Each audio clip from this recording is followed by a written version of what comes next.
off of what Wally just finished with. I don't do the whole piggyback thing. I think piggyback is a terrible thing to say. I like to say echo because when you echo, it'll carry somebody's voice even further. So the way that I'm going to start out is, I got a call from Coach Jones and he asked me to come out here to speak to some students. And I started going through my whole portfolio of all my different notes, and I'm like, what am I going to speak to these guys about? How am I going to make sure that I make an impact on them in a short amount of time? And I found something that worked out great for me. It's something that I had put together like a while ago. It's called the power of your voice. So the affirmation that he uses is very similar to mine. That's why I appreciate that he had did it. But if you guys can please just repeat after me, and let's keep this thing going. I am a breakthrough leader. I must prepare myself to be the very best that I can be. I must prepare my mind, my body, my spirit, and in time, I'll shine, you'll shine, we'll shine, 21st century. Like never before. Like never before. Because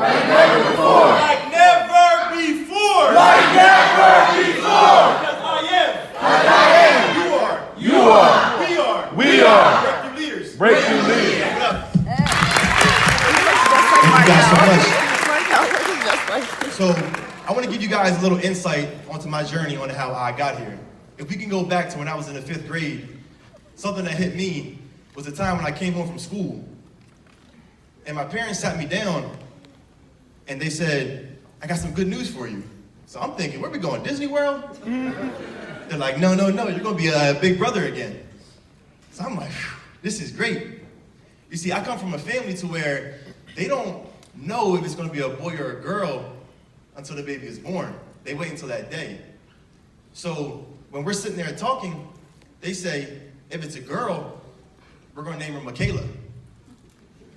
If it's a boy, we're going to name him Melvin Robinson Jr. You see, when I was born, my name was Stephen Melvin Dewar. And then when my parents got married, I became Stephen Melvin Robinson. But my father, he's somebody to me that I wanted to be just like. I would see him get up every day, put on a shirt and tie. Hence today, that's why I wear a shirt and tie. I would see him play baseball every single day. That's why all throughout my life, I played baseball. So when I heard that, it broke my heart. Because I'm the oldest son, I'm the firstborn. So I go to my parents and I say, with all due respect, I'm not okay with that. I want to be Melvin Robinson Jr. So my parents sat down and we had the conversation and they were for it. So we went to the court, changed my name. So as you guys know me today, I'm Melvin Robinson Jr. So I'm probably one of the only people you guys will get a chance to meet that actually name themselves, which is a very, very good thing for me. And at that moment, that's when I first started realizing about the power of my voice. If I didn't speak up at that time, if I thought I was too young to come to my parents and say something, I would not be the person that I am today. And I continue that all throughout my life. You see, I went to college, and while I was in college, I had numerous different opportunities to where that first affirmation that we had started that my freshman year. When I had got to college, I had realized there was no program that said, this is how you do it from high school to college. So me and some of my friends got together and we started a group called Boys to Men. And that is where we were sitting there and we had took that group and we would bring in all the freshman males and we would teach them, here's what's going to happen. Here's what you need to watch for. Because I went to D. Lincoln University. And that was a big thing for me. I was the oldest. I went to the first HBCU. So that was a very, very powerful thing to me. And that led me to, there was an opportunity when I was in college and I was playing baseball, I would do all the things that a lot of you guys do. I would prepare. I would make sure that I would study properly. I'd practice as hard as I possibly could, even when nobody was watching. So you could see me out on the baseball field. There didn't have to be anybody there. I was throwing the baseball. There was nobody there to catch it. I was hitting. There was nobody there to field it. I was stealing the bases. I practiced as hard as I possibly could every single day because I never knew what was going to happen, but I knew that when the opportunity came, I was going to be ready for it.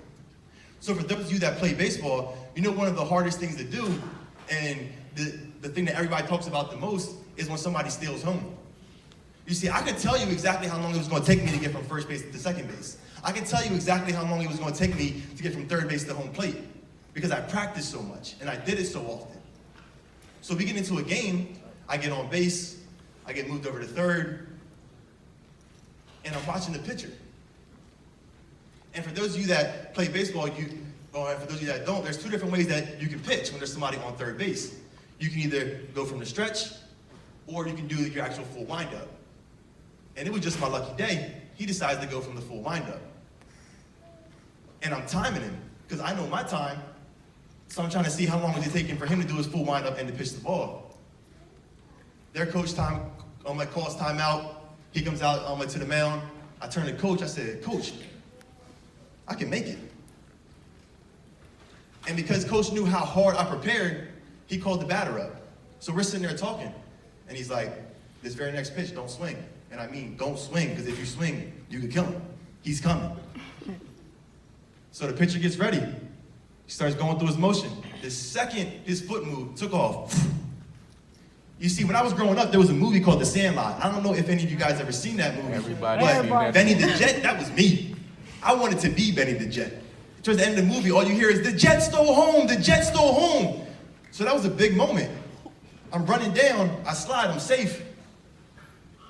And you just hear everybody go crazy. But it was because I was preparing for those moments, and it was because I used the power of my voice in that instance to turn to my coach and say, Coach, I can do this. So then I had an opportunity to do something that most people would never get a chance to do while playing baseball, and that's stealing home. But through all this time that I'm working on my voice and I'm starting to realize how powerful it's becoming, there's always the side that nobody ever talks about. You see, when you work on the power of your voice, there's always the positive side and there's always the negative side. You see, this microphone can be dangerous. And if you say things at the wrong time, they can be dangerous as well.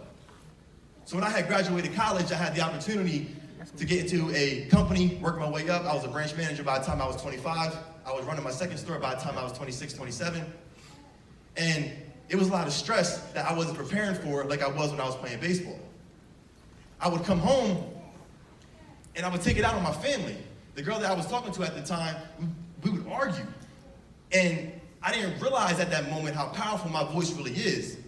So we would speak and it was always, it's your fault. You did it. It's not me, it's you.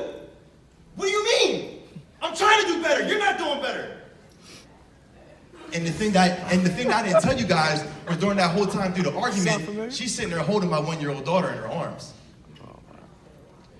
So my 1-year-old is staring me dead in the face, and she looks at me. And she's like, Daddy, no. Daddy, stop. Daddy, no, no, no. And it just hit me. What am I teaching my little girl? Am I teaching my little girl that it's okay to yell at her mother? Am I teaching my little girl that it's okay because I don't know how to communicate properly, that if I raise my voice, I'm gonna get my way? And that's when it hit me that as positive as my voice has been in the past, in that moment, it was negative because I wasn't working on myself the same way that I was all that time before. So I encourage you guys during these next couple of journeys to make sure that you work on the power of your voice. Speak up when you believe in something and you think that something is being done wrong. Make sure that you always prepare because you never know when that opportunity is going to come. But make sure that you always prepare for the negative side as well, because the average person won't teach you about the negative. You have to figure that out on your own. So before I go, I want to lead the same way that we started. I am a breakthrough leader. I must prepare myself to be the very best that I can be. I must prepare my mind, my body, my spirit, and in time, I'll shine, you'll shine, we'll shine, the 21st century. Like never before.